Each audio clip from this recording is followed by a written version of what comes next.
Hello, I'm Jay Bowman, Managing Director of Research at FMI, and I want to thank you for your interest in this, our fourth quarter forecast of 2019. As we turn the page of the calendar to 2020, it's rather astounding to consider this marks now the 10th year of expanded growth in construction spending for the U.S. There's really no reason why we can't extend another decade, perhaps.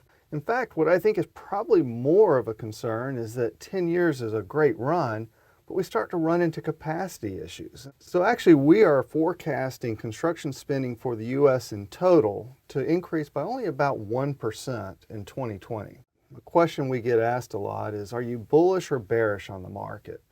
And I think really the best response that anyone can have is bulls and bears coexist together at any time and in any market. The question is really, where am I? Well, let's look at construction spending by the three major sectors: residential, non-residential buildings, and non-building structures. And we can see this volatility, if you will, in the residential and non-residential sectors over time, particularly during periods of recession, which are marked by these sort of shaded bars, if you will. However, the non-building sector has actually performed relatively steady throughout all of those periods. Again, that combination, or that thought, if you will, of bulls and bears coexisting. So even when we talked about the non-building segment as being a relatively steady performer, not many highs, not necessarily many lows, when we begin to break it out that segment level, take a look at water supply. At a growth rate over the next 5 years projected at roughly a 7% compound annual growth rate, which is an amazing growth rate for a segment.